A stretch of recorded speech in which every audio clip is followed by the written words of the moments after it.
beautiful people. It is once again Sunday night at 10 p.m. Welcome to the APAT Show. Lee, how are we? Very well indeed. I wasn't so well 4 minutes into added on time in this afternoon's game, but then it all turned out well in the end. So we're all good. Well, it depends on your perspective. I mean, I'm just amazed you didn't get about 4 penalties yourselves. But once they got a penalty, I mean, what the hell happened there at the end? Your ex-manager had some sort of brain freeze. To be fair, I don't think De Gea has ever saved a penalty. I know. Or if he has, it was a very, very long time ago. So it was the strangest of things. But yeah, all's well that ends well, as they say. Quite happy. So yeah, been a good weekend, and looking forward to a great end to another week's worth of poker with APAT, because it's going to be close at the top, I think, this week. Right. What are we going to focus on firstly? So, well, we are, would you believe we are in week 28 of leaderboard ladders? I don't know where the time's gone. Week 28, where has the time gone? So these guys have been stepping up and down ladders. Some have been up and down ladders without even realizing they've been up and down ladders in the past 7 months. But that has very much been the case. So yeah, we're onto the Sunday night, the final stretch, as they say, the final 4 tournaments of the week. Konstantin Chersin from Russia is currently top of the leaderboard. He's on step 5, actually. Des, this could cost us a bit of money this week. He's closely followed by Richard Rudling Smith. He's on step 3. Yanni, the best player in Ilfracombe, is in 3rd place.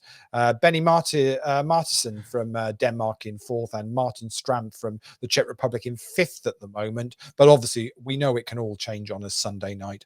The Sunday Deep Stack, that's already concluded. Smashed the guarantee in that this week. Got $810 in the prize pool, $220 up top. That went to Chris Noel from the UK. He beat Julian Lehmann from Germany heads up. So very well done to Chris. Say 81 runners in that main event. We're in the money. We're down to 10 at the moment. So as you can see, we're playing hand for hand, as we've got one of the tables up at the moment with Eddie Niaksu on it, actually, on that one, and Marcus Altkirch from Mexico, who's a regular player with APAT. 78 runners in that, paying top 13. So we're in the money, down to 10 at the moment. We'll play that down to a final table. $676 up top for that tonight. The PLO, that just missed the guarantee by $10. One more player would have got there, but that's all good. They're on the final table already. 7 players remaining. It only pays top 6.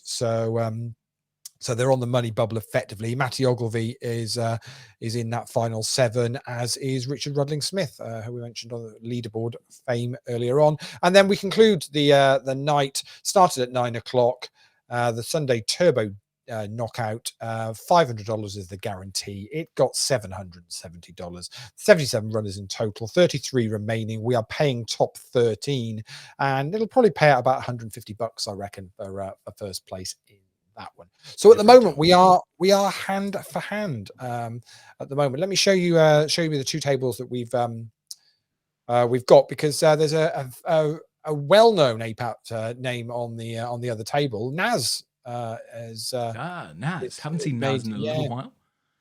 Yep, so Naz is on there. Tony Ross is there as well, as is Brendan Burns. So some of the usual suspects clinging on, looking to try and make this final table. So we're hand for hand now, because we'll go down and we'll play a 9-handed final table. So we just need to lose one more player. So that's why we're hand for hand at the moment, to get this down to final table, and then we'll focus in on that to start with. Obviously, we'll keep an eye on everything else, because we've got full access to everything, as is always. So you'll see that that's the PLO final table already underway. 7 players in that, and saying we'll keep an eye on the Turbo knockout as well. But yes, the short stacks in this main event then. So it's Ned Saunders who's the shortest, but not by very much, to be honest. It's Brendan's not got far off him, really. Blinds are at 8,000 and 16,000. So Ned's playing about 12 bigs.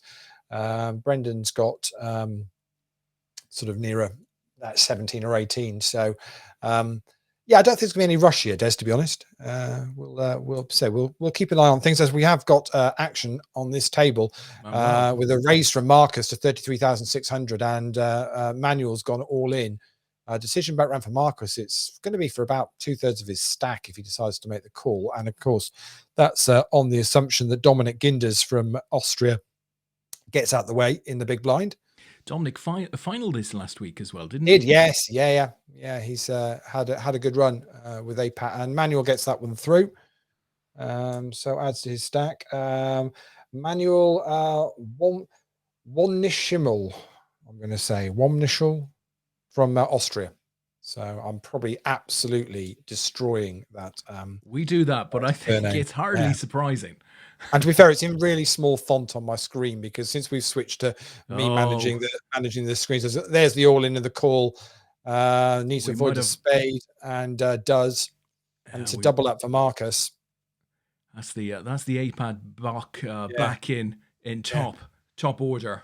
Yeah. So since I'm controlling all the poker now, I've got a lot of screens open. So it means sometimes if you ever see me when because I'm also recording all the results as we go. So if you ever see me squinting at the screen, I'm getting closer to the camera. Don't panic. It's just me trying to work out which Brazilian name that's got about 6 names on it. Fantastic. You always hope you see a long name and you go, oh, please let this already be in the database. So it brings it up, but it doesn't always work that way. Well, listen, Lee, we've got a bunch of folks out there who'll be looking for your squint. I have no doubt about that at all. Starting with one Tilly Swat says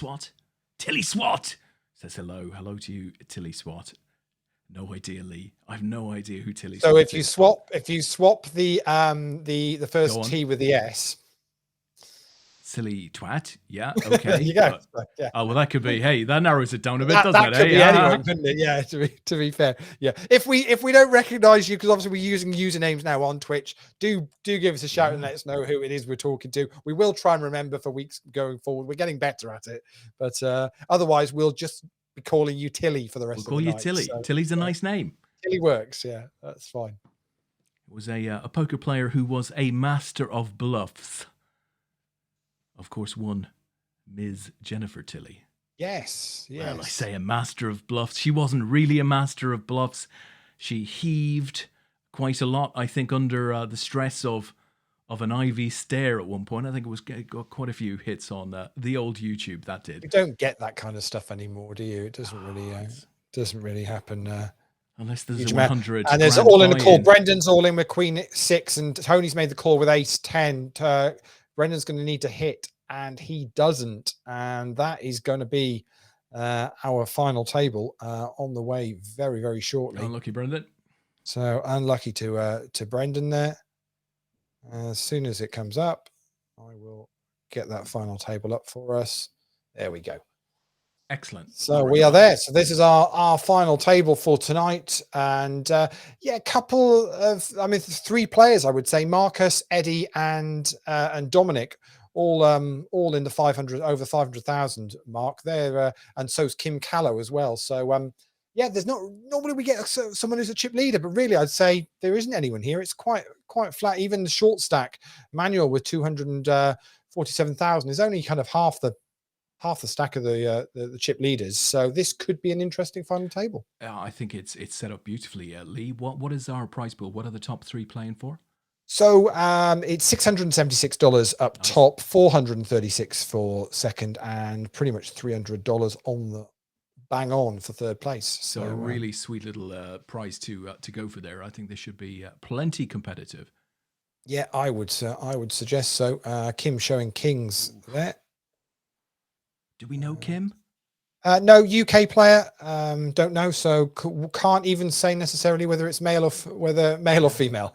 Great. Impossible to, wouldn't want to say, but I'm sure they will put in a good performance. Certainly, as with the chip lead, so in a nice spot to start this final table with. Yeah, that's for sure. So we'll keep an eye on everything else as well. PLO still got 7 in it, and we're down to 25 now in the turbo knockout. So plenty to keep us occupied. So Kim has a little raise here on the button. You'd expect that.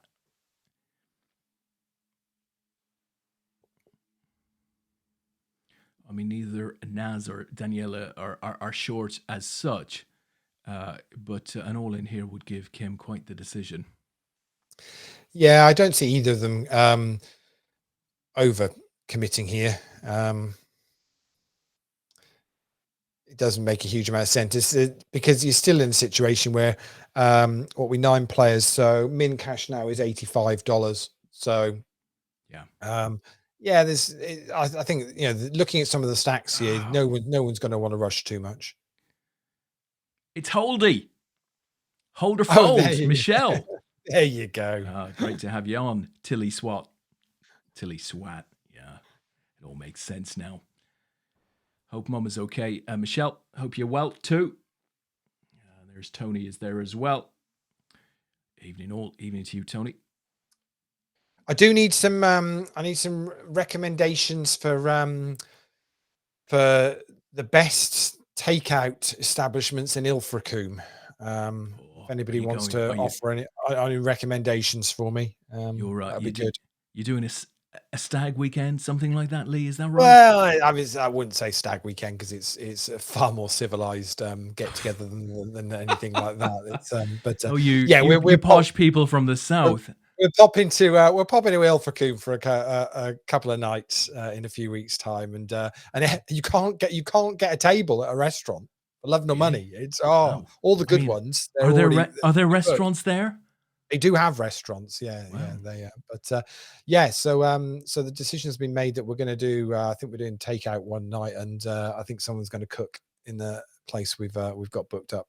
Sorry, you're on some form of stag do, and somebody's going to cook. So that's dangerous. That's dangerous. Is that not dangerous? It's not a stag do. So it's because it's a sten. So it's a stag do and a hen party all together. Okay. So it's basically it's just a civilized get together, really, to be perfectly honest. And it's happening after the wedding took place anyway. So the whole thing's a bit of a farce, really. But anyway, absolute shambles of a stag do that is. You've invited all of the women along, and it's after the big day. What's going on? Who would turn down a couple of nights in Ilfracombe? It just would be. It's not the done thing. Is that in Wales, Lee? It is in Wales. Yes, yeah, it is in Wales. Yeah. It's on the Welsh-Irish border. It's on the coast. Yeah, the coast of Wales and Ireland. Yeah, completely. So, Kim says, Kim in the chat that she's saying evening Eddie. So I'm guessing yes. I'm guessing Kim might well be known to some of the players, quite possibly. No, I would think so. Yeah, that's very much the case. So so if anybody knows, wants to recommend, there must be somewhere which the locals go, oh yeah, that's the place you go for your, I've heard of Friday night takeaway. Yeah, I don't know if you'll know it. It's been a while, but have you ever heard of Wimpy? Beautiful place, beautiful, highly recommended. Highly recommended. Hey you, we're having a Wimpy. Yeah. Oh, are they even still in existence? I think they probably are somewhere, Lee. Maybe in South America. I think their days in the UK are probably a little behind them. I used to love those round Frankfurters, Lee. Best burger place. I don't know if there are still any in the UK now, but there used to be the Wendy's, which is an American chain, but they did come into the UK for a little bit. I don't know whether they still are or not, but they do. Their thing was they did square burgers. Yeah. Oh, I worked there. So really? Yeah. So flipping burgers, dude. Let me tell you, I went to America in 1985. Right, I went for a summer from school. My brother was out there, so I went for a summer. And my parents thought that was a great idea. I'd be out there with my brother. He'd look after me, but he was working sort of evenings, and I decided I was going to work. So I went and got a job, and I was working from early morning during the day. So we didn't see each other for 3 months. It was absolutely fantastic. But I went into, I worked as John that summer. I was John. Everybody knew me as John.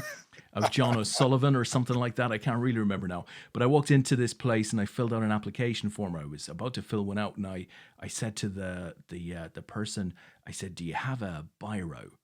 And the person looked at me as if I was an alien, which ironically, I was. Yeah. And some old sort of woman came out of the background and she said, oh, don't you mean a pen? And I went, oh yeah, a pen. And she took me aside and she helped me with the application. And before you know, I was working for a place called White Castle. White Okay. Castle, right? And they were famous for square burgers. So I don't know if Wendy also did square burgers, but Yeah, this yeah, place, yeah, White maybe. Castle, Yeah, yeah, yeah. square burgers. So yeah, I think I lasted about 3 weeks because I was no cook, right? I was no cook, but Oh, it was fun. Naz has got the aces there, and the aces are good Oh, it's against sweet. Dominic. Always nice when you can get paid off with those. Oh, you bet. So you were genuinely known as John Yes, for the yes, yeah. yeah. I had a friend at uni who used to do weekend work with a travel company, and when he started in the office, there was already another Paul. So they said basically, you can't be called Paul. So his name was Paul Hanks, and he said you can't be Paul because there's already a Paul in the office. Genuinely. So so Oh, they said, so we're fantastic. gonna have to call you something else. So what do you want to be called? So he said, well, I don't know. I mean, I'm Paul, aren't I? So they said, right, we'll call you Tom. Oh my So God. he was Tom Hanks at Fantastic. work. So that was Fantastic. what he was known as. Yeah, Fantastic. it's weird how that's something. There's a guy that we used to go to a quiz with that now actually works at Jen's firm. But we always knew him at the quiz by a different name because that's what all of his friends at school called Yeah, him. yeah. But actually, he had a different name. And when he started in the office, it was like, "Oh right, so you're not Matt, you're Tom. Okay, right. This is all confusing." Oh, I've had it. Okay, I've had it. I yeah, had it in the yeah, States. Like, yeah. somebody be calling over to me, John, John. And I'm sitting there, John, Biro. Huh? So, the things you got to do. I mean, it wasn't, there was no great, illegality behind it all. It was just a youngster having some fun, and to be able to do that and earn a few bucks, I had to be John. I was John. Oh, you've got it. It's a good grounding. It's I used to work when I was at uni. Well, I worked from like the age of 15 at a motorway services, and then you would work every hour under the sun whenever I was back from uni, double shifts, whatever, you name it, I do it, did all sorts of stuff, night shifts, and worked over Christmas at night, and ran the forecourt, petrol station, or loads of stuff. It's a great grounding Of course it is. for when it gives you a good Absolutely. work ethic and an understanding of life. And and if whatever you then go on to do or aspire to do or whatever, it doesn't matter. It's these, to say I learned a hell of a lot in those years that I was doing that. Yeah. Likewise, I being the last in, and obviously the youngest and all of that stuff, I used to get all of the proper jobs to do, cleaning the Latino blood off of the car park and stuff like that. I would do all of that. My parents were at home, thinking that I was in the lap of safety with my brother and stuff like that. And I was doing all of this. And I remember when I arrived back at Heathrow, right, Heathrow, I arrived back at Shannon, right, and they came down to meet me at Shannon when I was returning.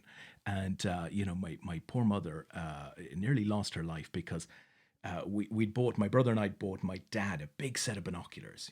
They were huge, these massive binoculars, right? So I handed them over, and then I took out this knife. I said, look, I got this big knife. Because you're a kid, right? You're 16, So, and then I took out this deactivated gun. I brought all of this stuff through hand luggage. Right now, my mother is absolutely beside herself with unhappiness at this point. I said, but that's nothing. I went into my shoe, and I pulled out like a little bag of drugs. I think it was just hash or something like that. I found it in the car park.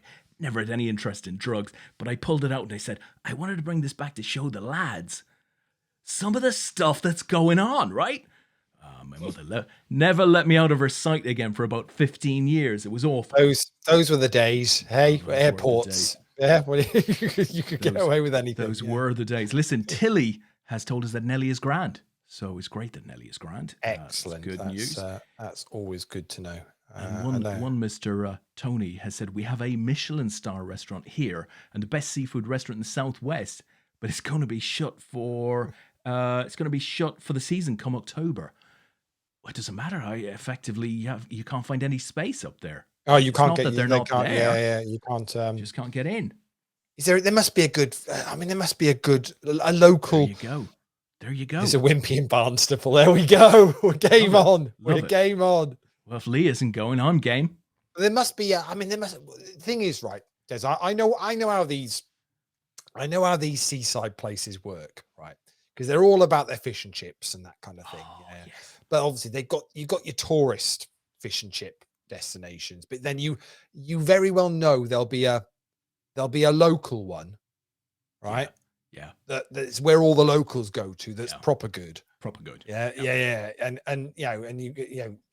that's what I'm looking for, is these kind of, they've suggested like an Indian takeaway and a Chinese takeaway, but I mean, they're just Googling, I need local knowledge. I need people on the ground that know the territory properly. Listen, you've got people in chat. You've got people in chat who can help you with that, right? So you've put out your call. Let's see if anyone comes to your rescue. What I should do is I should find out where the two that they've already recommended, and then you watch, because you'll then get these guys going, oh, I wouldn't go near that. I wouldn't go there.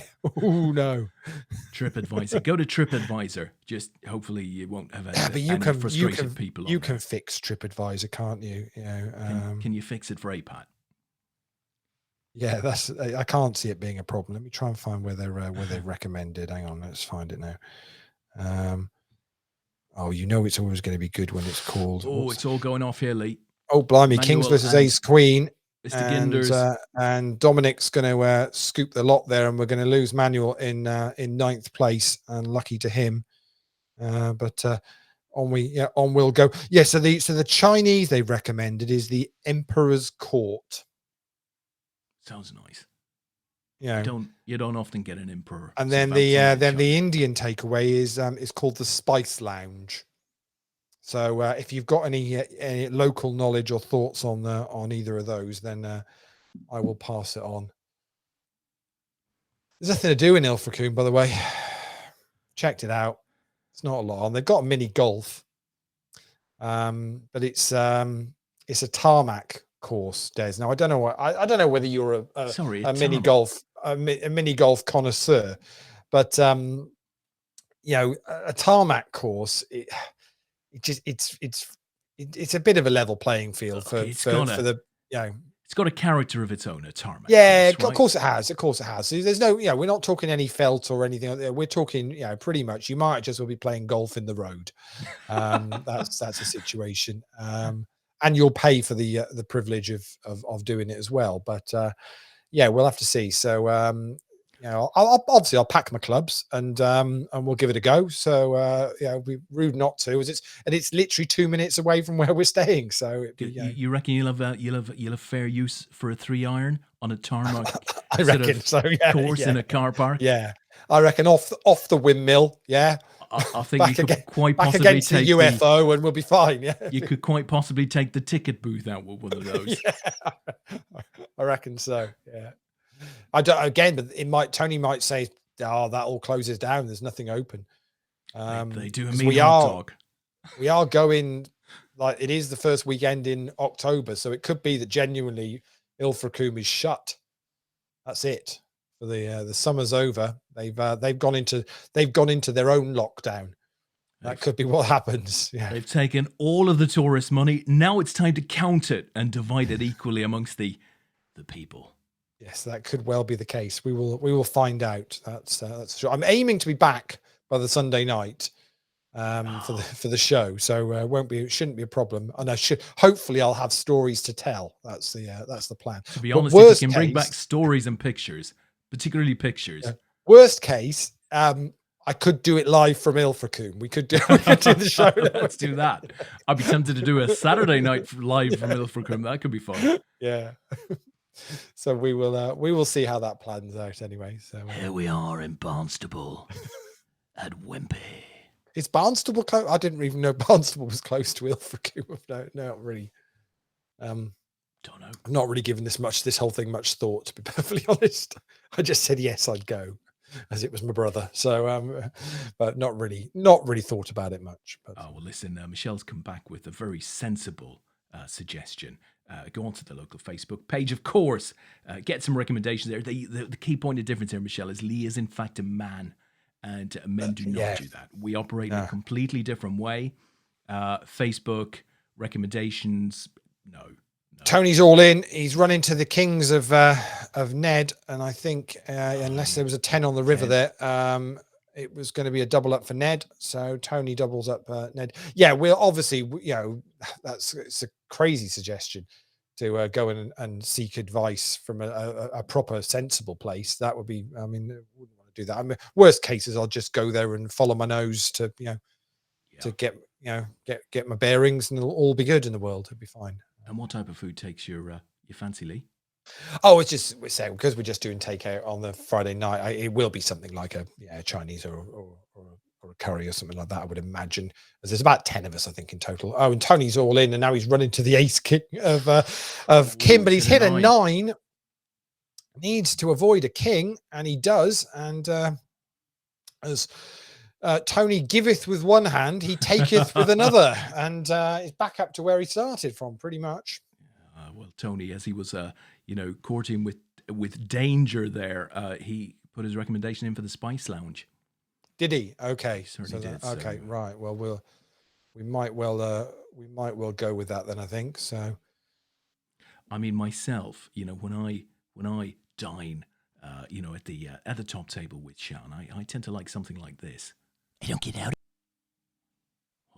That just bed for anything other than dry toast. Oh yeah, baby. Nice, very nice indeed. You want to, Lee. You want to. So the chips are kind of just moving around on this final table, apart from the one exit of Manuel. Nobody's really gone. We say that we had 4 of them that started with about 500,000, and if you look at them all nowadays, apart from Daniela, they're all on pretty much 500,000 chips. Yeah, this one's a tight one. Yeah. Do we haven't sort of really seen what I would call Kim shows kings. Wow. There's some premium hands being shown. Certainly here as are. Well. Yeah. We haven't really seen what I would call a tight final table through the whole darn thing in ages. No, it's we've normally had or certainly we've had it kind of, it's been fairly frantic up until maybe the final 3 or 4, and then it slows down. Whereas this looks like it's going to be it could be steady all the way through. I've just got to work out Manuel's surname now. It's Womschimschmal. I don't know. It's something Austrian. My pronunciation is never going to be good. As Daniela's all in on the 7-4 king board. Decision for Kim.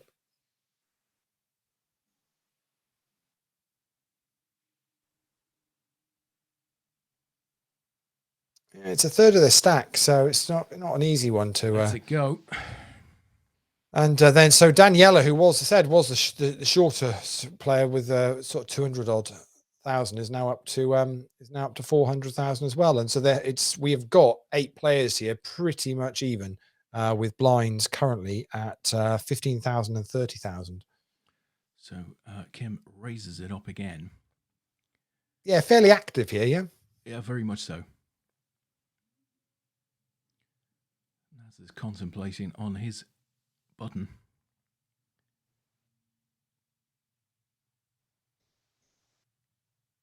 Marcus is in for 30. He lets it go.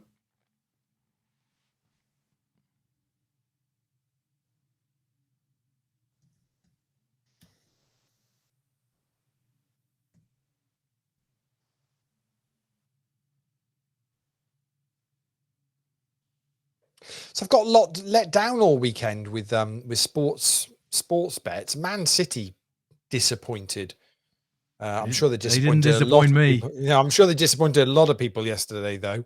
Yeah. Of course. Yeah. With because you'd have thought at home to Southampton they'd have. I'm sure there would have been a lot of people's accumulators and that kind of thing. And today, how did Chelsea score 3 and Lukaku not be on the score sheet? The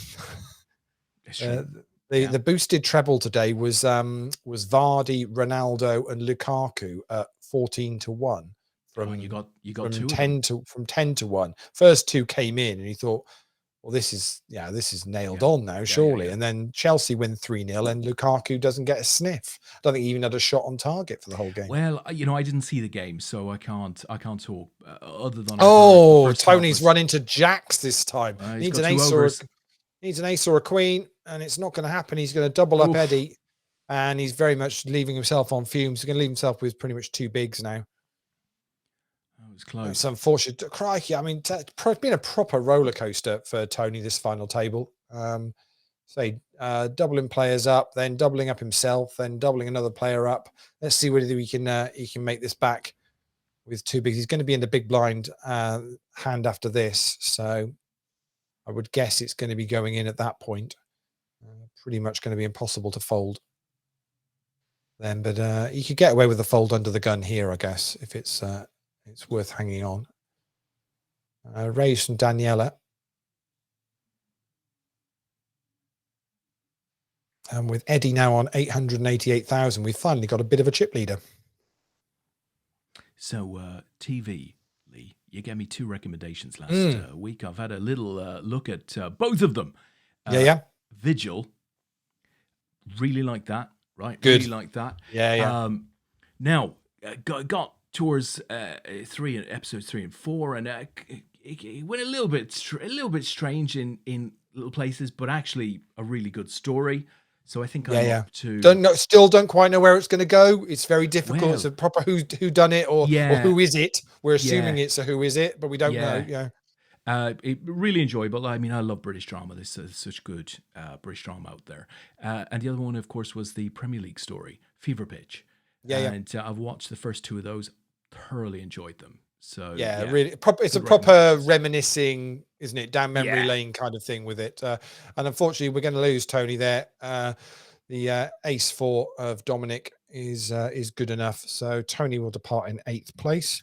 Yes, so it's I quite like the Premier League one. It seems to be that they come at managed to get different angles, and there's some different content, and it's not the same old thing. And the interviews are very good. I mean, the Cantona stuff is just brilliant. Obviously, as a United fan, obviously it's prime time of United's success. I can appreciate from a Liverpool fan's point of view, less successful and less in the early parts of the Premier League. But it's still it's the glory years. It feels that way anyway. I always remember doing the kind of the early fantasy football, around those times, and you had your Les Ferdinands and your Shearers and your Suttons, and and it's like, how many of those can you get in your team and all that kind of thing, before it's all gone online and everything now. But, I was going to say back then it was newspapers. It was the Daily Telegraph. Telegraph being the big one. I went on to be part of the team that ran that game. We used to get together. So that's back when I was sort of doing A levels and then about to go to uni, and we'd get together in a pub with the paper, and we'd do an auction. So about 6 or 7 of us, and we'd sit and do an auction before they were even a kind of a thing that they obviously now that they do drafts and all sorts of stuff now. But back there we'd sit there and you'd nominate a player and then you'd bid for them, and then we'd keep score. On paper, a spreadsheet. And that was it. You'd have to buy the paper every week to update the scores. Fantastic. That was it. Yeah, that is the way it worked. Yeah, it's it's really interesting to look back. Lots of memories. It doesn't matter to me that Liverpool weren't successful during that period. It's just it just brings back a lot of memories, really. And I forgot how much the Cantona thing with the Crystal Palace player. I must admit, I've not forgotten some. I was just watching Eddie with Ace Queen, and Daniela's going to get a double up with Ace King, and going to take the chip lead now, actually. So gone from the short stack to the chip lead in the space of a couple of orbits. It was quite how much they hung Cantona out to dry over it. And players look back now and say, well, the abuse he was getting from the stand, not that it doesn't condone what he did. No one was saying that, what he did was, whatever, but now there's more of an understanding of this sort of abuse it's getting, and I don't think it would be stood for today. That kind of thing. There would be certainly more understanding for Cantona. At the time, it was just he can't do this. Of course, it was a great story, wasn't it? And that's what they wanted. Is they were selling the Premier League and football in general, and building it up. And I think without all of those early years of it being like that, and the stories that went with it, and the Keegans, I'd love it if, all of that stuff, that's what, get it. And you don't get as much of that anymore, because people seem to be a little bit more guarded over what you can and can't say, and a bit more media savvy with stuff. Okay, social media's changed that a little bit, but it's fascinating. Back then, it was so naive. And what did you make of Incy's suit in the Man United game after they'd won the title? Did you see it in the dressing room?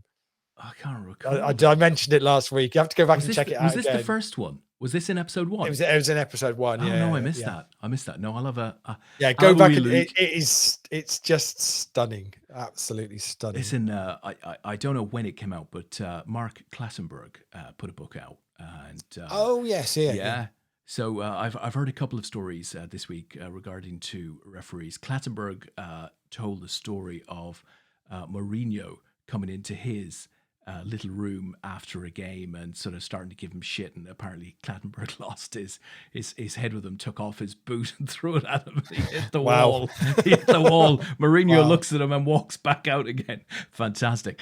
And the second one, which I thought was really interesting, because it's all about interpretation. But I can't remember the ref, but he said it was really strange when I was having a cup of tea before the game and I was receiving the team sheet. And it's very unusual for, any of the club officials to be, managers, stuff like that, to be delivering the team sheet. But he said in walks Jurgen Klopp and Jordan Henderson, right? And he said it was really weird. He said Klopp just looked at me for 30 seconds, and he said I could see Henderson going from foot to foot, sort of wondering, oh, this is awkward. What's? He said nothing was said. He just turned around and went back out again after 30 seconds. He said, he obviously managed the ref thought, it's pressure. He's trying to put pressure on me here in some way, shape, or form. It's just so unusual. Klopp stared him out for 30 seconds and then walked out.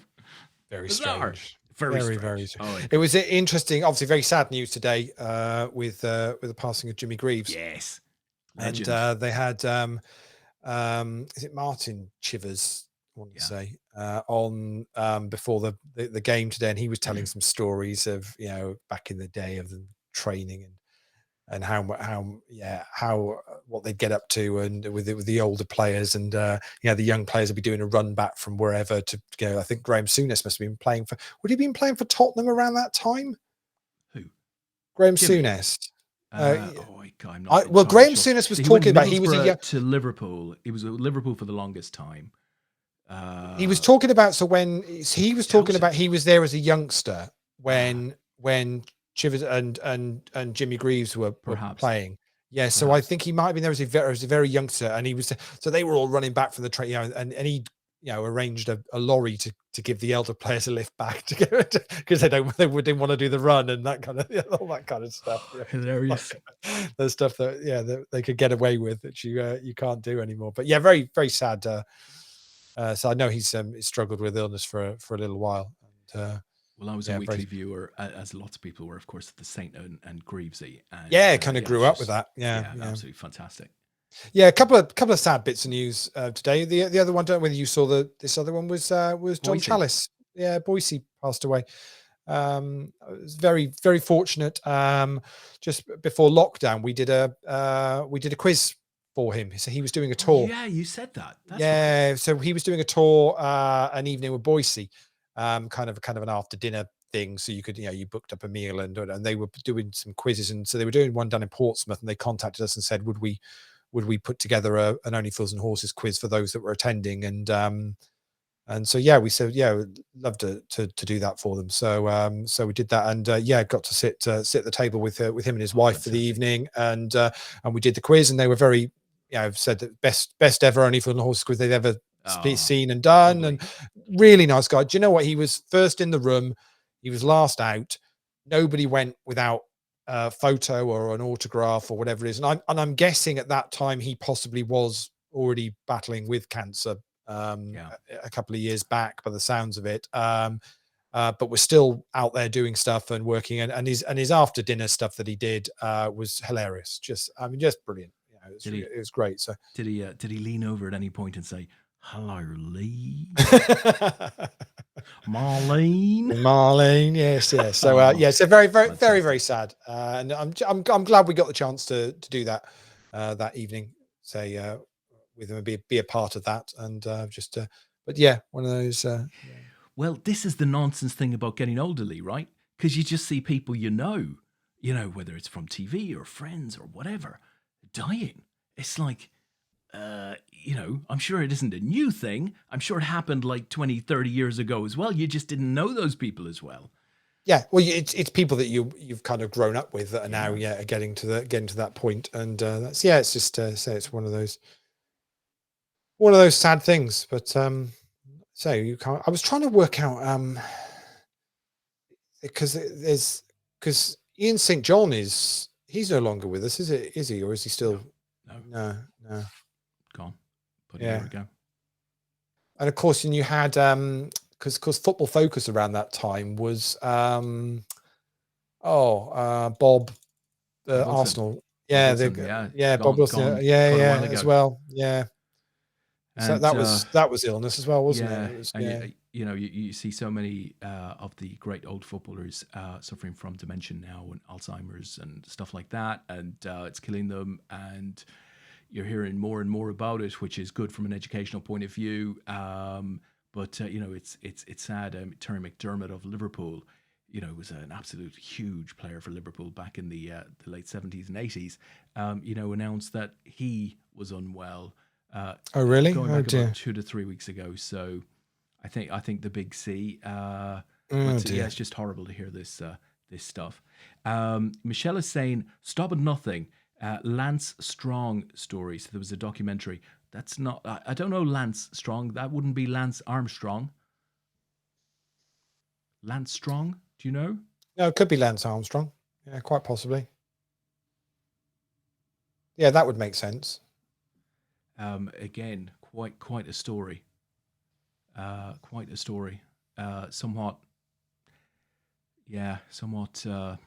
I guess diluted through the drug use and stuff like that. Yeah, it's a weird one, that one is, isn't it? It's kind of, you wonder how he got away with what he got away with for as long as he did, and nobody ever really questioned it. Again, I don't think you'd have that now.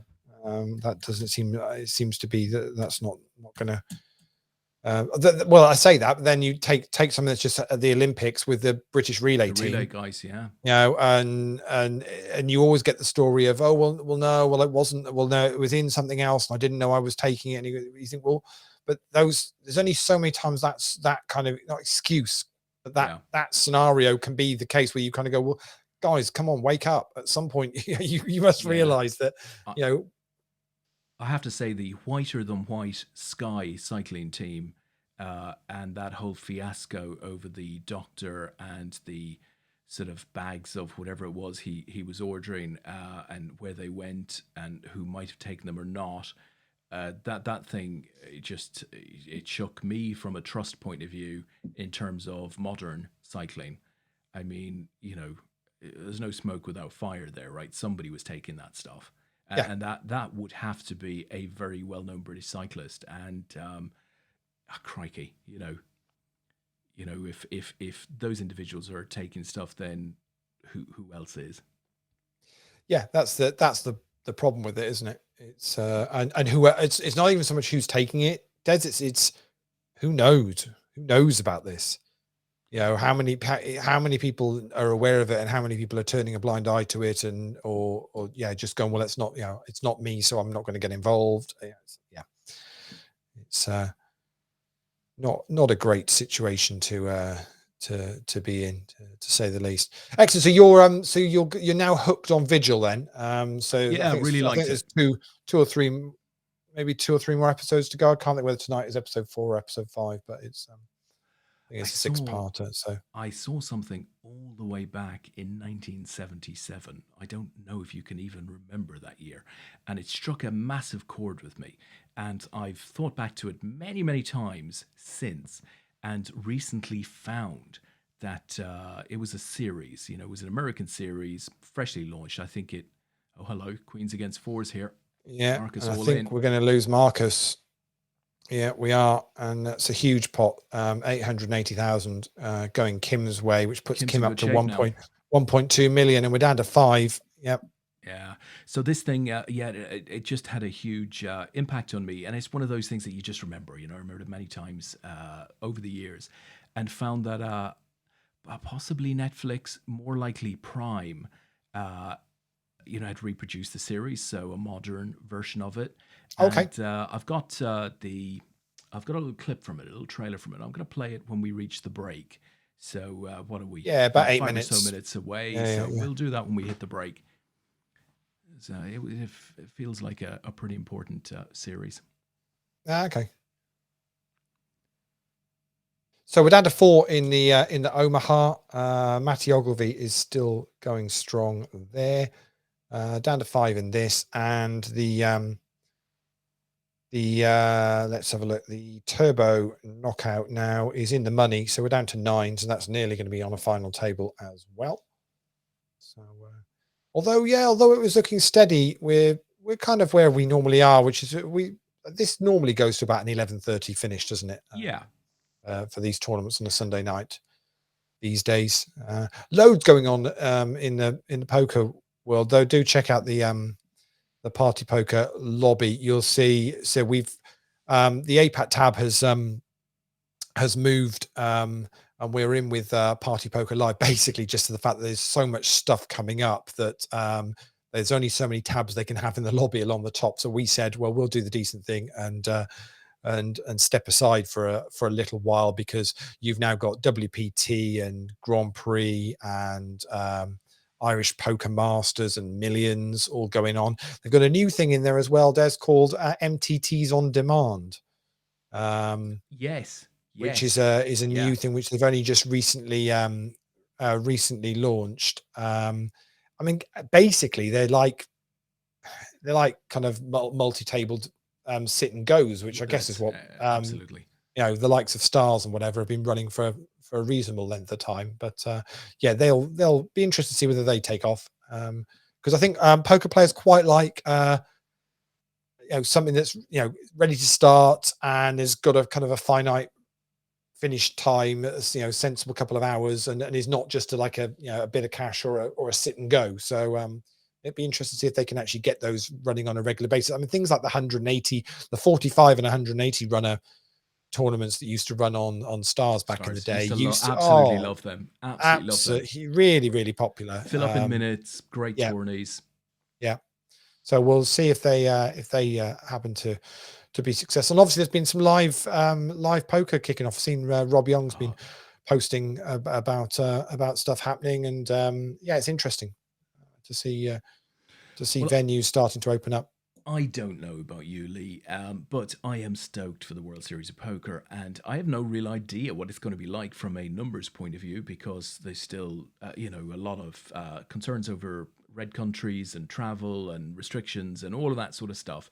But I suspect there'll be a good turnout, and it's a big and bubbly schedule. There's lots of stuff in there at various price points. Can't wait. A lot of those final tables are going to be on PokerGo. They announced their schedule last week. Now, I don't have a copy to hand, unfortunately, but they have listed the I think it might be circa 20 to 24 final tables that they're going to be covering live. And the only unfortunate thing is that we're not necessarily aligned from a time zone point of view, but it's just my favorite poker time of the year when the World Series Poker starts. Yeah, it'll be interesting. It will be interesting to see what's going on. I think it's going to be obviously heavily North American driven, but at the same time, I know there are plenty of pros that are actually taking 2 weeks somewhere, as Kim's woken up with kings again, and Ned's got king 10.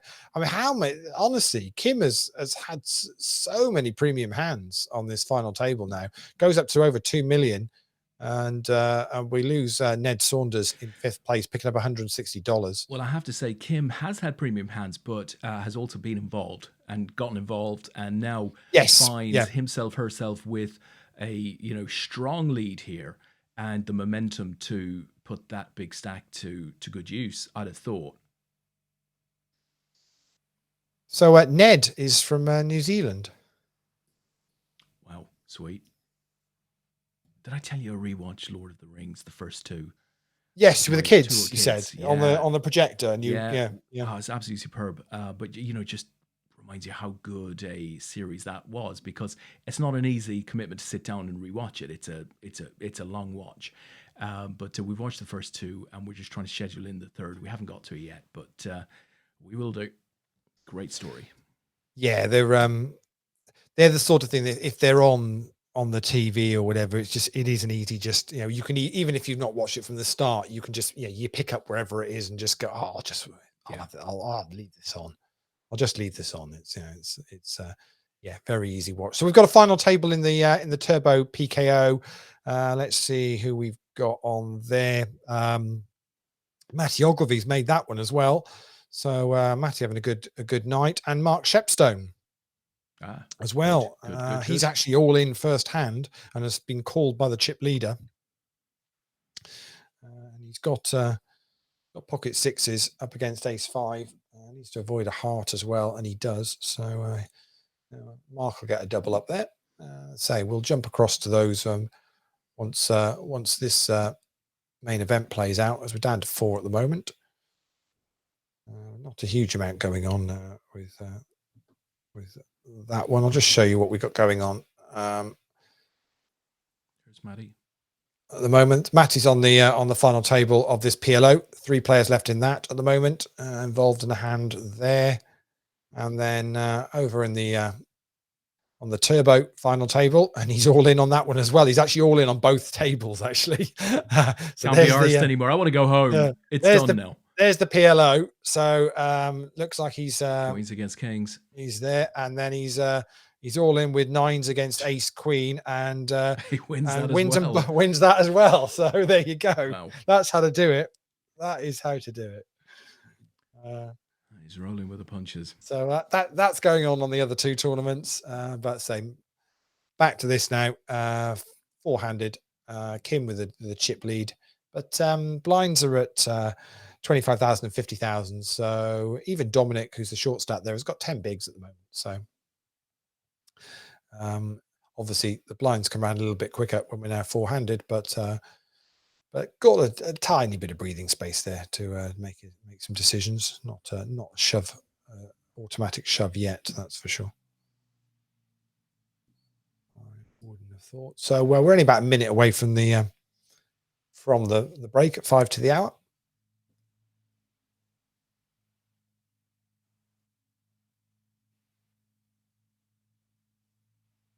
So I was in a good place in my fantasy football match this week. I was up against Paul Haycock this week, and came into today where we both had Lukaku in our team. So he had Ronaldo, and I had Fernandes, Greenwood, and Schmeichel.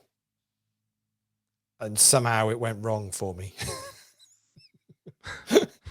Just like, I mean, you're thinking, how with 3, I've got 3 players to his 1 effectively. How has Ronaldo managed to outscore the other 3?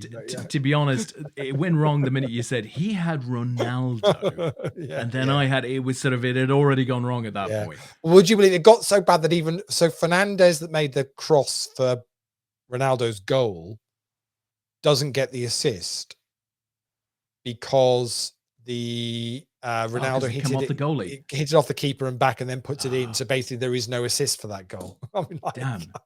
How bad do I run? Jesus. So, that's pretty bad. That is pretty bad. Anyway, so we're 5 to the hour. So we're on break. We've just rattled round. So you all know where we are.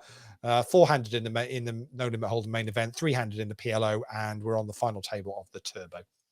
Fantastic. Listen, let me tell you about this series. So as a small kid in 77, have you heard of Roots at all? Alex Haley's Roots. So this show was released as a series back in 77. It went America, it went to Ireland, then it went sort of globally. Very, very well received. And the History Channel have sort of remade it effectively, and they re-released it. And as I said, I think it's on Prime, and it tells the story of slavery, right? It goes all the way back to Africa, and it focuses in on a family, right? So the son of an African king effectively is taken. He's put on a boat. He's shipped to Carolina or wherever the hell it is, and it sort of tells that story. But it tells the story through the generation of families that follow, right? So his Oh, story, okay. his children's story, their children's story, and so on. Absolutely magnificent. So I've only seen the first two episodes. They did not disappoint. They were absolutely superb. The original series was fantastic. But here's a little clip from it. Hopefully, I can play this. And just to whet your appetite, because it's real stuff. It's pretty factual, really. It is coming from the History Channel. Let me play this. You can't buy a slave. You got to make a slave. They treat you like an animal till you strike like one.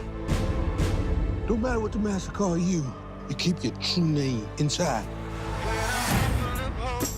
I swallow my pride, seeing everything I had go away. Praying for delivery now, peace on my mind. Lord, let your grace rain on me. I'm focused on surviving in the midst of evil. Think it's ever gonna be the same.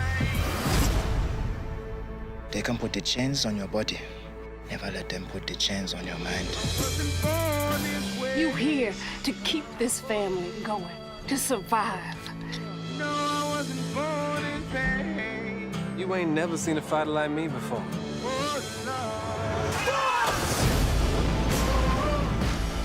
I won't never see you be my equal. Don't have no interest in being your equal. Keep moving north and don't ever look back. Now I'll ask you again. Tell me your name. I'm Kunta Kinte.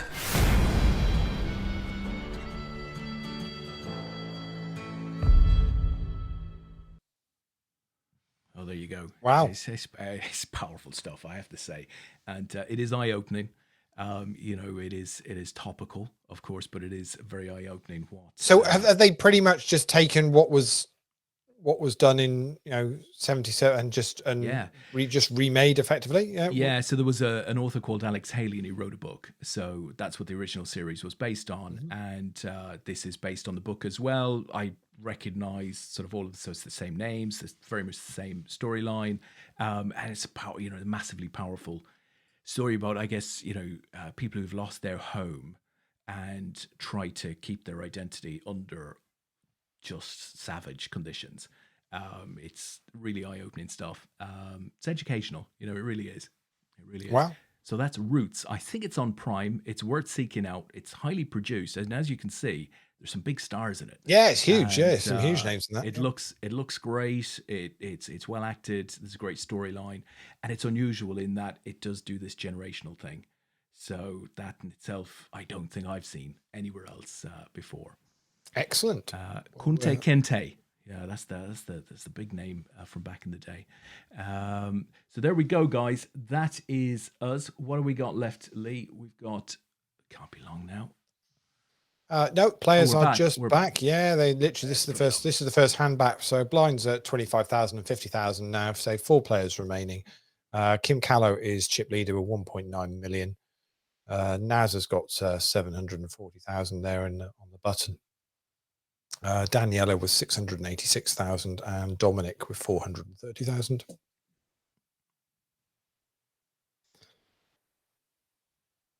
So Daniela's from Germany, Dominic from Austria, Kim from the UK, and Naz from the UK. I'm assuming he's I think he's back in the UK now.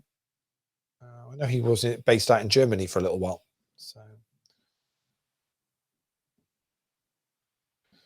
So Dominic all in from the small blind, gets called by Kim in the big blind. 3s versus 4s. Oh, and a 3, but what a flop for there. There's a 4 or a 6 or an ace. Wow.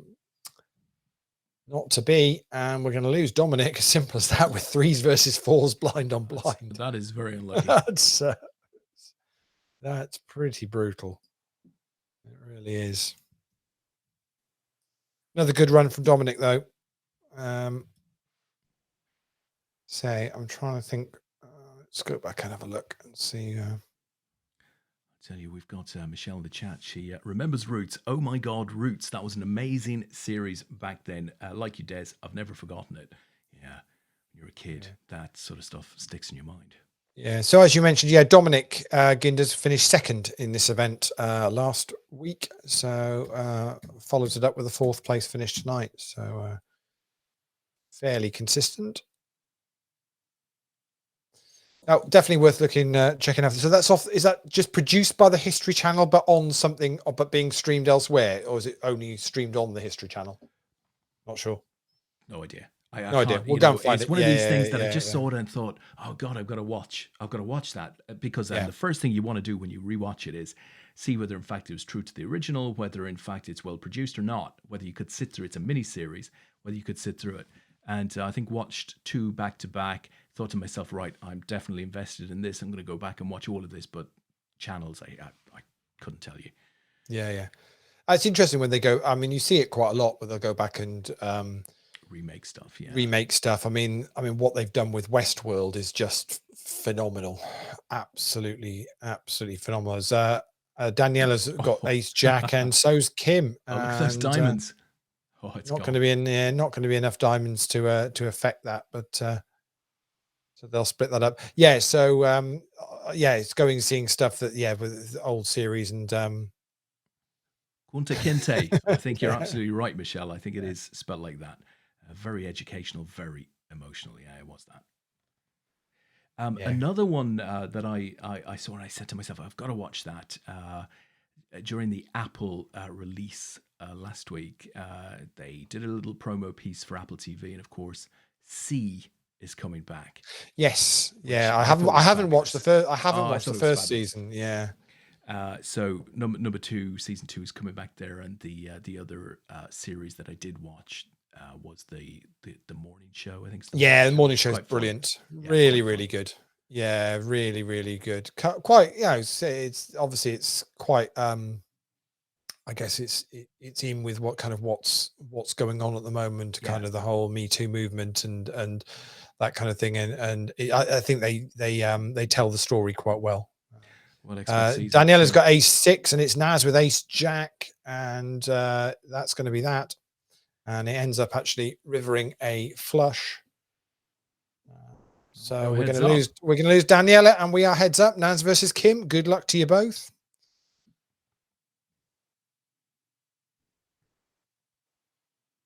Luckily, Daniela is Daniela Maria Piper Zimmerman, but I only have to type Daniela and it comes up, so that's okay.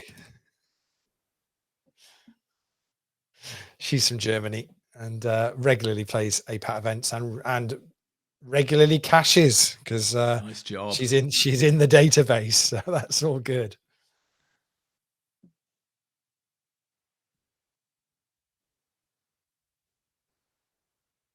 So we'll see whether Kim continues with the kind of, I wouldn't say aggression, but certainly has been active throughout this final table. So we'll see whether that continues. Certainly looks, first couple of hands here, this heads up. It does look like that's the case. Blinds are now at 30,000 and 60,000.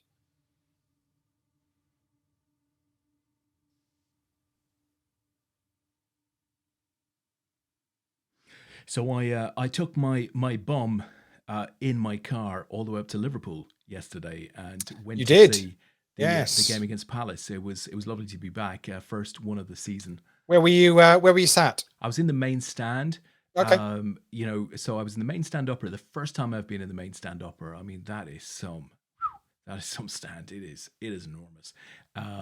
Great view. Absolutely no issues with viewing lines or anything like that. Very, very good.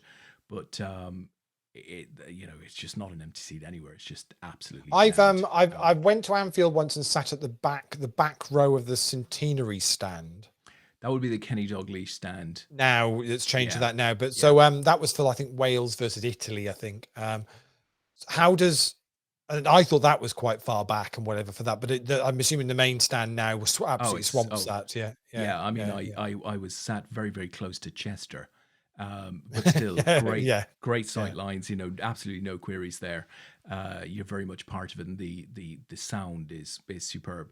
So I really enjoyed it. You know, I don't think it was Liverpool's finest performance of the season so far, but they were pretty impressive. They scored a Sticking few. the ball on the back of the net and Yeah, doing absolutely. the necessary. It's going to be fascinating. It's looking I good, must isn't admit, it? I mean, I caught bits of the Tottenham Chelsea game this afternoon, but every time Tottenham play at home when they're on the TV and you see that stadium, you just think, wow, it's just phenomenal. It really, really is just an incredible. I think I might have recommended there was a series on that Richard Hammond did about big engineering, and one of the episodes is the Tottenham Oh, Stadium. really?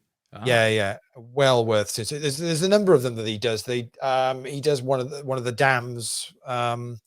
He does one of the cranes that they use for doing the big big jumbo jet overhauls and that kind of thing. And but he's at one point, the Tottenham one, he's crawled under the pitch because obviously it's a fully retractable yeah, pitch there for when they do American football. But yeah, really behind the scenes is just incredible yeah. of what they've done there. Whether you like Daniel Levy or not, or whether you think he's as a as a chairman of a football club or whatever, you can't criticize the project and what they've done there with that that grand. And I see that it's also they're starting to pick up more stuff now, so they've got the next Anthony Joshua fight there, haven't they? Well, they sort of have to. They've stacked up with debt, so Yeah, there's so a tremendous amount of debt. but they've got the facilities there to to pretty much lay on anything. I mean, it's an incredible venue. It's true, really but is. you know the way it is, Lee. If Spurs happen to miss out in the Champions League for a couple of seasons, and then struggle to attract big names, lose out on all of that prize money, suddenly things can become pretty stark pretty quickly. So it's a big risk, and I mean, it looks absolutely magnificent now. It looks incredible, but stadiums are odd. They're very odd in terms of fans going in there and feeling like it's home or it isn't home. And it took West Ham a long time to get used of. That was rocking the Queen this Elizabeth afternoon. Stadium. That was rocking this afternoon. It really it was now called the London. It's just called the London Stadium now. Have you ever been in there? Yeah. I went there. I thought it was horrible. I really did. But for football, I can imagine it's not great. I was there. I went for one of the test events before the Olympics, so went along for that. And yeah, I mean, I mean the where it is and the location, everything is stunning and amazing. I can imagine for football, you're quite a way back. It's like it's like any of the Olympic stadiums that host football. Yeah, like Rome or whatever. It's you're just a distance away, aren't you? Maybe, but it's not all about the distance. You can be sort of a way back. You can look down, right, and see there's there's conference floors below you, in the middle of the stand. It's very hard to explain if you haven't. Oh, really? Seen Okay. it. It was really, really weird. You feel very disconnected at it. So it obviously took West Ham and their fans, and obviously the brand of football is not going to have helped, but to go from what was a very small personal ground at Upton Park to where they went to, I mean, that was a hell of a change. I think the reality of it is it's very similar to when Man City moved into the Etihad, and it was the old Commonwealth Games Stadium. Those kind of opportunities to effectively have a stadium like that, handed to you, whether it be that you own it or you don't own it, is kind of secondary, really. Sometimes those opportunities are just too good. That when they come along, you've just got to you've got to go with the flow on it. Because you look at the cost. I mean, you look how much Everton are talking about it's going to take for them to build what they need to build, and how much it cost Arsenal to build the Emirates. And I mean, and Tottenham are obviously been lucky, I guess, in a way, because they've managed to use pretty much the land next to what was the old White Hart Lane. So it still cost them a fair chunk of money. It's like it's very difficult. I mean, you're still investing at Anfield. But I think the likes of United and Liverpool are never going to leave the grounds that they're in. It's there's never going to be a case where they're going to go on purpose. You see what Real Madrid are doing at the moment and what Barcelona are proposing doing, although neither of them have got any money at the moment. But what's happening at the Bernabeu at the moment with the refurb, I mean, it's incredible. But sometimes you can be so invested in a ground. I know Chelsea have been trying to do something with Stamford Bridge, and I think it got to the point where he had the money and was prepared to do it, but it got put off so many times with planning or whatever, that just got to the point where he went, it's just not worth it. It's a difficult one. Everyone would love to have a shiny new stadium, but it's not always a possible thing. No. You have to say it seems to have worked out really well for Brentford. So you're building a shiny Yeah, new it's stadium, but nice, actually yeah. you've built it very much in the style of the club, in that it remains compact. It remains a stadium that will always be full. So, it's not as if, there's going to be 10,000 extra seats that they won't be able to fill. But yet it's shiny, it's new, it's going to increase revenue. I think they've done a good job there. I thought Southampton did a great job with St. Mary's when that replaced the Dell back in the day. But Tottenham are going to need to find a way to fill that stadium, not necessarily in terms of fights or concerts. I just mean from a club point of view. They've now set themselves a very high bar. I mean, what Tottenham have built there is that, I mean, that is it. It's similar to the Emirates, isn't it? It's a case of there's no extensions to go on there. That is what it is. Yeah, they built the stadium. It's maxed out what it's going to be. I mean, you take somewhere like St. Mary's. St. Mary's is very much a generic stadium, similar to the baseball ground and Riverside and a number of other ones where, I mean, Saints already had planning permission to put a second tier on right round if they need to, and they've got the land around it to be able to do it if they wanted to, if their club ever got to the size that they felt they could, even putting it on the main stand. I don't think they've ever got, you think how long they've been back in it was there when they were back in the Premier League, and then obviously they dropped down a couple of divisions and came back up and came back up, and they've never been in a situation where they've got the catchment area to do it. It's a difficulty with coastal teams. Yeah, of course. Obviously half of your catchment area is water, so it's very difficult to be able to do very much other than that. It's why Bournemouth kind of struggle, because it's such a small stadium, and it never will be anything other than that. Really interesting. Everton, of course, are building a stadium, very significant investment at the Liverpool docks. So it'll be really interesting to see how that works out for them. And I'd love to do a poll amongst Arsenal fans to just get their views on, are you happy at the Emirates, or would you, if you had the opportunity beforehand to vote against it and to stay at Highbury, would you have chosen that? So if they'd modernized. I think it's interesting. Yeah, if they'd modernized Highbury, it's interesting because I think Spurs fans will technically argue that it's still White Hart Lane, isn't it? It's effectively on the same footprint. So they'd be quite happy with that. Just as the PLO's just finished, and Matty Ogilvy takes the win. Beats Can Yusuf from Germany, heads up. So well done to Matty. I think they'd say it was on the same footprint, so it's still White Hart Lane as far as they're concerned. Whereas obviously for Arsenal fans, it was a completely separate location.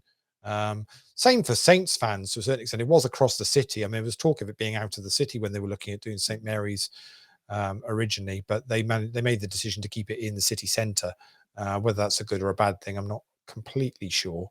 I think they had potential opportunities to do something with the cricket club, and it ended up being two completely separate venues that now compete with each other for any corporate or anything going on. So sometimes you think bringing these things together. There's not many places that have brought cricket and another sport together that I can think of.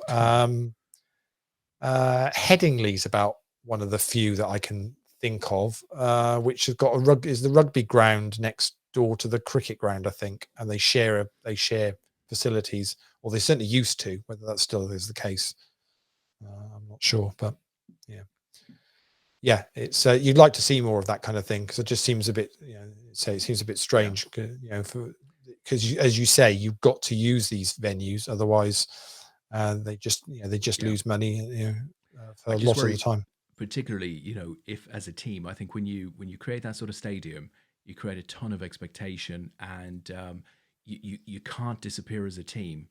I mean, Arsenal, for example, now, if Arsenal to finish 13th or 14th this season, which is not beyond the realm of possibility, in that stadium, it's just, it's an absolute nonsense. I mean, they're going to start losing fans, and the potential damage to the club could be enormous. That's what I worry about for Spurs. Spurs are more likely, it feels to me, to fall away than even Arsenal at this point, albeit it may take a little while to happen. Yeah, I suppose you get to a point though where these clubs are growing and adding to stadiums and investing in infrastructure. And where is it a case of just needing to be in the Premier League, and that's good enough? What does a team like, we mentioned West Ham? What does a team like West Ham need to do? What success for West Ham is what they did last season? Is that it, or do they look at having a 55,000 seater stadium selling out every week in central London and saying, well, we should be a Chelsea, we should be up there with a Tottenham or an Arsenal, or well, they're higher than Arsenal at the moment, but should that be a regular thing for them? But are the owners ever going to invest in West Ham to do that? Well, of course, it's a slightly different model in that they haven't taken on debt for the stadium, right? So they're leasing it at a knockdown price, as it would appear. And they seem to be on a growth trajectory, so they seem to have their finances in pretty good shape. It was mentioned in the game today that they're getting an average of over 60,000 sort of attendance at each of the games since the season started. I mean, that's insane. That's phenomenal. So they seem to be in a good place. Tottenham could quite quickly end up in a very, very different place. I don't know if you've ever followed the Swiss Ramble on Twitter, Lee. Swiss Ramble, they do an exceptional breakdown of football finances. So they'll pick a club and they'll go through the entire P&L. Wages as a percentage of revenue. They go through the entire P&L and really give a very good commentary on the position of the club based on the numbers. The sort of thing you would like, I would imagine. I will have to check that out. Excellent. So the heads up has very much swung in Naz's favour here. It's very chatty out there at one point. Yes, have you noticed that? Have you? Whether he was on dial-up. Yeah, I think he might be a little bit slow with some of his his folding. Yeah, I think that was. I think he was quick to point out that there weren't any tells on offer from him this evening. He's going to continue to do it as he does it. So I'm just doing a quick catch up of exits on the turbo because we are down to 3 in that. Fantastic. So we're going to be close to confirming the leaderboard ladder for the week.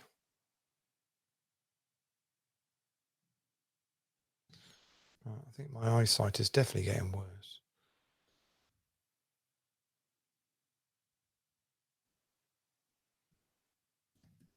Either that or people are getting longer names. It could be that.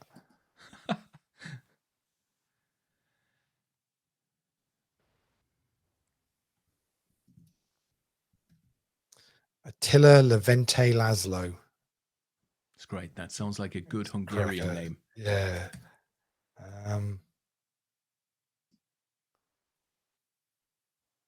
No, UK, actually.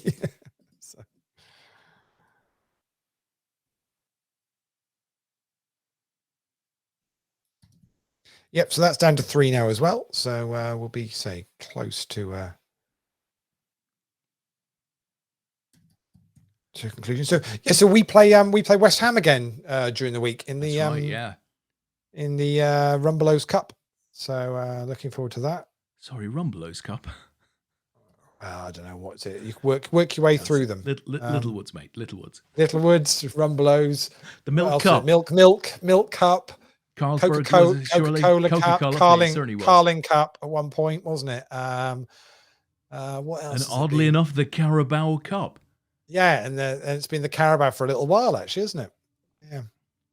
Do you know what Carabao is? Some sort of drink, right? Yeah, it's an energy drink. Yeah. Yeah. It's Asian, and quite how they negotiated for a couple of seasons to do the draw in the middle of the night over in Asia. It's like if you're paying the money, you can do what you like. Yeah. You get to do it. You do indeed. So Liverpool go back to Norwich. Oh, who you played on the first day of the season? Correct. Expecting quite a different lineup, though. Yeah, Mo Salah was a question on Question of Sport last week. Was he? Yeah. That was a fairly easy one of just, I think, is it 5? Is it 5 seasons in a row he scored on the first opening game of the season? I think it is 5. Yeah, I think. Yeah. So, did you see Mane created another Premier League record yesterday, having scored 9 consecutive times against Crystal Palace? oh wow, really? That's insane, right? What, home and away? He says, I quite like Crystal Palace. Maybe we could play them every week. So Is that 9 home? consecutive Yeah, games. Yeah, home. Yes, home and away. Wow, yeah. that's phenomenal. Really is. I wouldn't mind, but you wouldn't particularly think of Crystal Palace as the easiest team to score. I must admit, I genuinely thought yesterday was going to be tougher for you. It was tough. It was tougher than the scoreline suggested. When you saw them play Spurs, you kind of thought, yeah, they look like they could be going places. Yeah, really do. But yeah, you put them to bed quite easily, really. So I stopped at a services coming down. What is that one? A crikey detail. I stopped at a services coming down on the M40 last night, and I was in a line to get some food with some Crystal Palace fans. So I was talking to them about the game, and I said, look, it wasn't a 3-0. You're heading in the right direction, but the journey might take a while.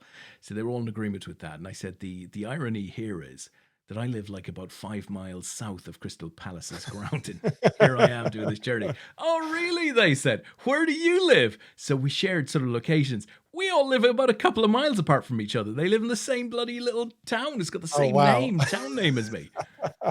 Yeah, there you go, boys. I says you can't choose your team. And Man United fans get mocked for all being from Surrey. Yeah, I don't know where do we even go? Where do we even go with it? Yeah, well, as I said to the boys, I said, look, boys, I didn't become a Liverpool fan based down in where I am.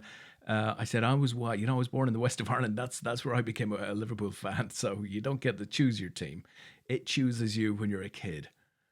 That's very much. Then you're stuck with it. Very much the case. As I say, I started supporting United back in the early 80s when we were rubbish. But for whatever reason, all my friends were Liverpool fans, and the captain of the football team in my primary school was a Man United fan. I thought, well, if it's good enough for him, it's good enough for me. That'll do. Back in the day when I was a solid right back. Oh, I was a right back. Yeah, I was a right back. And they're all in, and Kim now doesn't want the ace. I was going to say. Oh, there it is. He doesn't. Kim doesn't want the ace because that was going to give the straight to Naz, and that is going to be that. And boom. And Naz takes the win, picking up $676, and Kim will have to settle for second place, $436. Cracking stuff. We'll fly straight across to our turbo game, which is 3-handed at the moment. So we'll see that play to a conclusion whilst I'm just updating the results there. But yeah, well played, Naz. Superb effort. And yeah, Kim didn't really put a foot wrong there. I mean, that's just got it in good there and just didn't want the ace on that board. That was needed to avoid that, but wasn't meant to be. Just it didn't work out for Kim in heads up. He's really bossed the table. Had seen some nice cards, admittedly, but bossed the table in play up to that, and it was not to be. Naz is in chat now. He is saying, "I'm not slow. I'm on the oldest laptop ever," as you well know, Michelle. So there you go.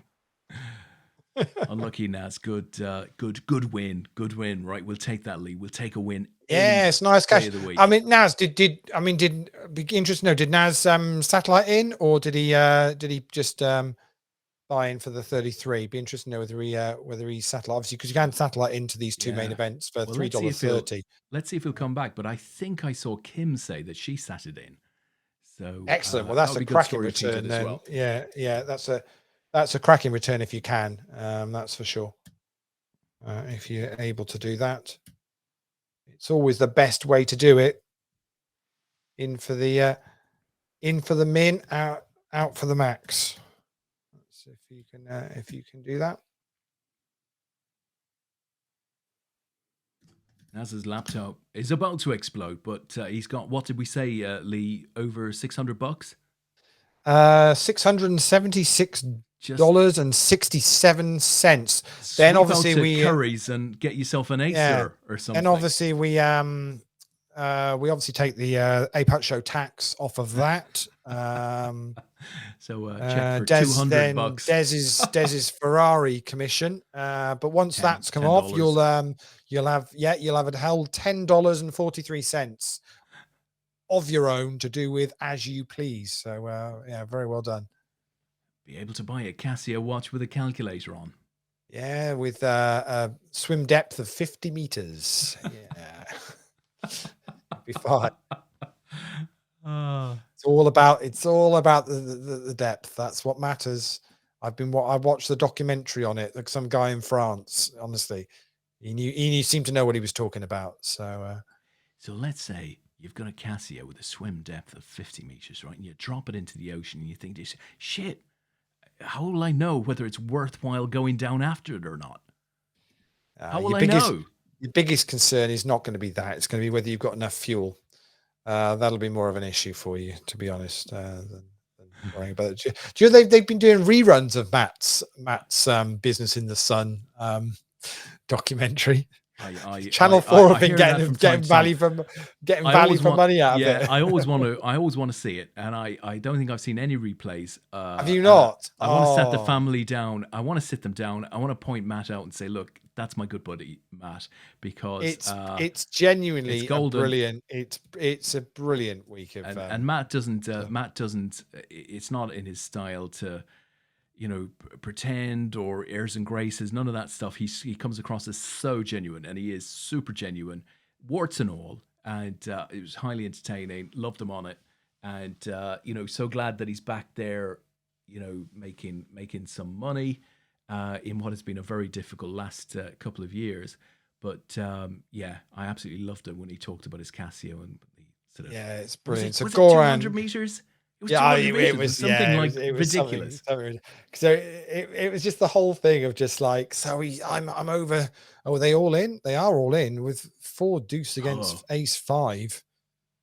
This could be all over. Blimey. And it is going to be all over. Crikey. As simple as that, as they say. Wowzers.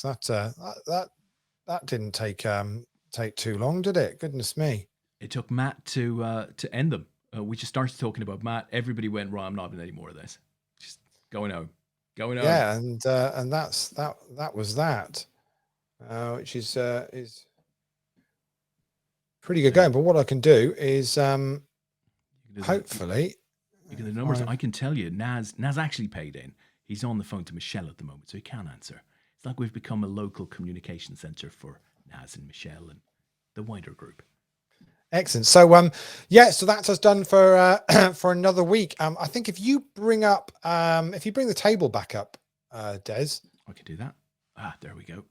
How's about that? There we go. So it ends up with Richard Rudling Smith, top of the leaderboard ladders for the week. He's on step 3. So we avoided Konstantin Chersin from Russia, who's on step 5. So we've saved ourselves a little bit there. So thank you to Rudders. Very, very impressive stuff. So he picks up the 3 tickets. Konstantin gets 2. Yanni picks up 2 tickets as well. Matty Ogilvie gets up there as well for another 2 tickets. He's on step 5. Matty's been regularly on step 5 now for quite a few weeks, so he's going to pick up 2 tickets for that. And Brendan sneaks into the 5th place position for 2 tickets as well. Tony Ross misses out, but he still picks up a ticket and will move up to step 5 next week. Everybody else, Des, on that top 20 leaderboard are all picking up one $5.50 ticket, the minimum you can win if you finish in the top 20. But that does mean they will all move up to step 2 next week. I think we've done all right there, though. Actually, that could have been That could have been far more expensive for us, but added value as always with APAT. We'll get those tickets either in next week, or sometimes I double them up and do them to save on the admin for the party poker guys. So I do them every couple of weeks to make life a little bit easier for them. But they've all got 30 days valid date on them so don't worry about those at all. You'll get to use them. And also, if you do win, if you get up to step 5 and win the $55 ones, I tend to try, and if I can, break them down for you so you've got a little bit more to use, so they're a bit more flexible. So, but any problems with that, just message me and we will sort you out. So there is week 28 of Leaderboard Ladders. Guess what? Week 29 starts tomorrow. That's not far away at all. I cannot believe it's been over a half a year since we had poker squads. Since we finished. So that's absolutely flown by, isn't it? It's that is insane how quickly that has gone. We have to find a way, Lee, to bring poker squads back. We have to try and find a way. But we are in. I think we've now been. I think we're on like 500 plus days straight of recording APAT results or something stupid like that. Well, I think we started last March, and I pretty much every single day have recorded the results. So I think we have to take a day off, right? Just to kill the streak. That's what we have to do. So at some point, obviously, we will. So we'll keep an eye on Leaderboard Ladders. People seem to like it and enjoy it. I mean, I don't think everybody always fully appreciates the added value that's available. It's for anyone that doesn't know. It's as simple as this: if you get in the top 20, you win a ticket. Based on the step that you're on. Everyone starts on step 1. It's a $5.50 ticket. If you finish in the top 5, you get double the tickets. If you finish first, you get triple the tickets. Simple as that every week. The 7 o'clock and 8 o'clock tournaments count Monday to Sunday, and on a Sunday you also have a 5 o'clock deep stack and the turbo at 9 o'clock as well thrown in there in total. So it's 16 tournaments in total that you can play. If you get in the top 20, you move up a step. So you go from a $5.50 ticket to $11, then it goes to $22, then to $33, then to $55.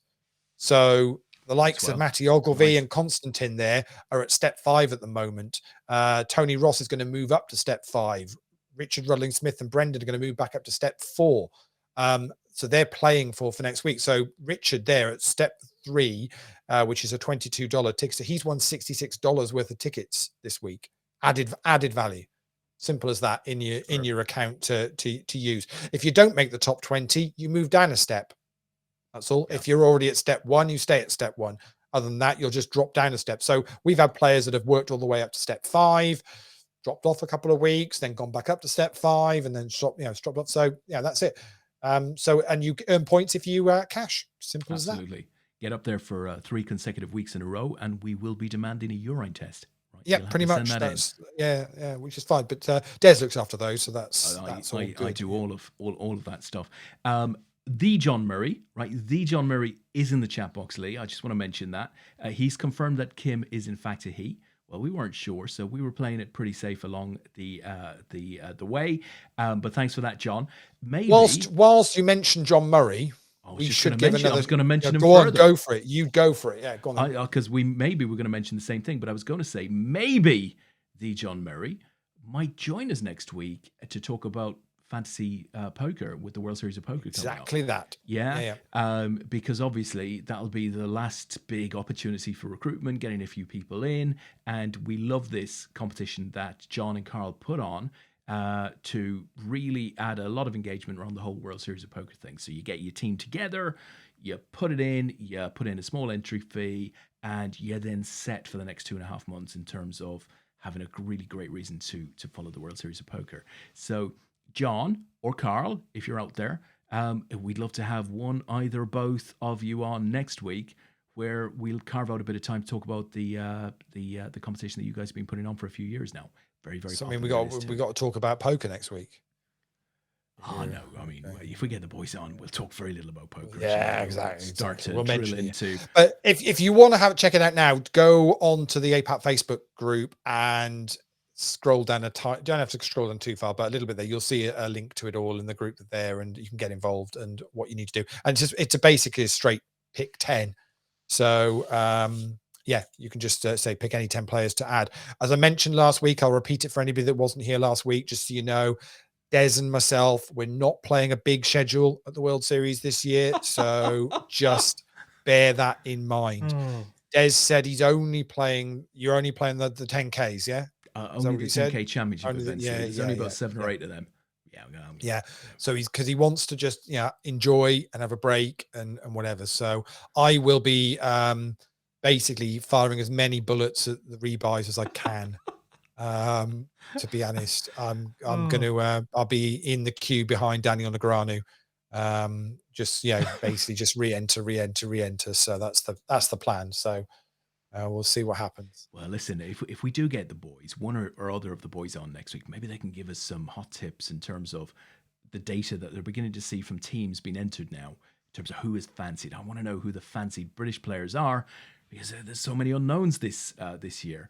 And my knowledge generally is reflected by that. That's where I am on the whole thing, Lee. I'm, might as well just hand my tenner over. Is that like a jam? Done with it. Is that like a jam gun? That's exactly what that is. That is a jam gun. That is. You used to do like filling donuts or something? Is that what you used to do? I'm just cleaning the. You know what it's like. I'm just cleaning the. Yeah. But if you get it right, guys, boom chaka. Serious cash to be made. You'll win a little bit more than Naz picked up tonight once we took the tax off it. So yeah, you're fine. All right, I think that's us, Lee. Thank you. It is us. Yeah. Thank you to all you folks who watched in tonight, who played during the week. Good luck next week. As Lee said, from tomorrow onwards, we are going to be back next Sunday night, and maybe we will have John or Carl on to talk about the World Series of Poker Fantasy competition that the boys put on. So until then, have a great few days. Yeah.